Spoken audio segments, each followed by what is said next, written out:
How old were you when you started playing the trumpet, and why did you choose it as an instrument? Good question. I think I was 11, I might have been 10, I actually can't remember, it was so long ago.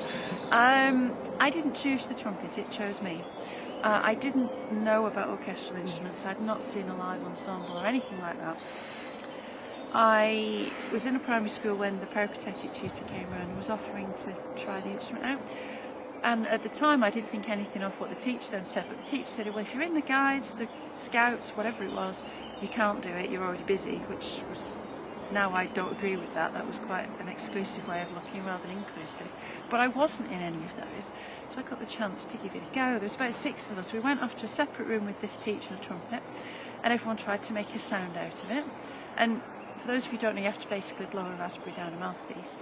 And everyone was blowing no sound, and it came to me and I created a sound straight away, and because of that I then got free lessons from then on. So it was luck, complete luck. There was nothing about me having a desire to do it, because I didn't know it existed. I didn't know what the instrument was, frankly. Yes, that was interesting. I was 10 when I started playing the flute, so a bit of a similarity between there, but that was really interesting. What would you class as an expressive performance?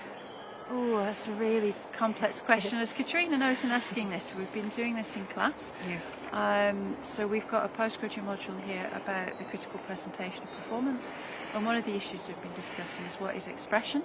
And most of the class have said, haven't they, in discussion, it's about creating meaning so that the audience has a reciprocal reaction, that they're not just passive, that if you listen, you're not just hearing, you're listening, trying to understand, your emotions are working, you're thinking, you're on that emotional journey. So an expressive performance has many levels. I'll keep it condensed. It could be through physicality, so engaging, I'm looking at the camera, I'm looking at you, you can see who I'm talking to. Hand gestures I've just done there to show that. It could be expression by shaping of the music, so the dynamic shaping, the phrasing, the emphasis, where the ebbs and flow are in that piece and how you bring that together on a journey. But I also think it's part of the context of performance. So if you're playing, you know, if you go to a Wembley gig, you're not going to start with your slowest piece of music. You know, you've got to build somewhere and take you on a journey. So it's how each performance is contextualised and how that whole craft of programming, whether it's a pop gig or a classical gig, how you program it, how you introduce the audience to what it is they're about to experience. Yes, definitely. How important is it for musicians to be part of ensembles, and why? Hugely important in my view. I think when you start learning, if you're learning in isolation, you can learn rhythm, you can learn the notes.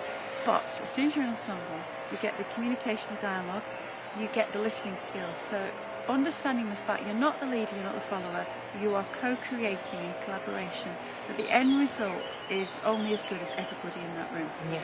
So you have to listen, you have to know when to give way, when to come forwards.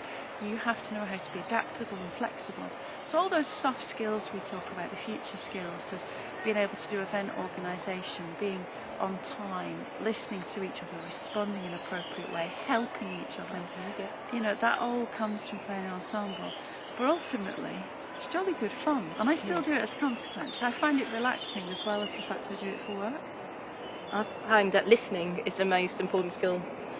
Well, personally, I think that's the most important skill, and I know you've spoken about that, and you've spoken about plenty of other things, and I think that ensemble playing is very important. And yeah, I'm not very sporty, but an orchestra is a bit like a team. It is a team, and actually if you play an instrument like we are with the trumpet and the flute, you are using your lungs, so there is some minor exercise there. But I think listening skills, it's not just about listening to notes and rhythms. When you listen, you understand. You try and understand the thing you're listening to. So we often say, and we see this a lot on the TV in discussions of mental health actually, do we hear a person?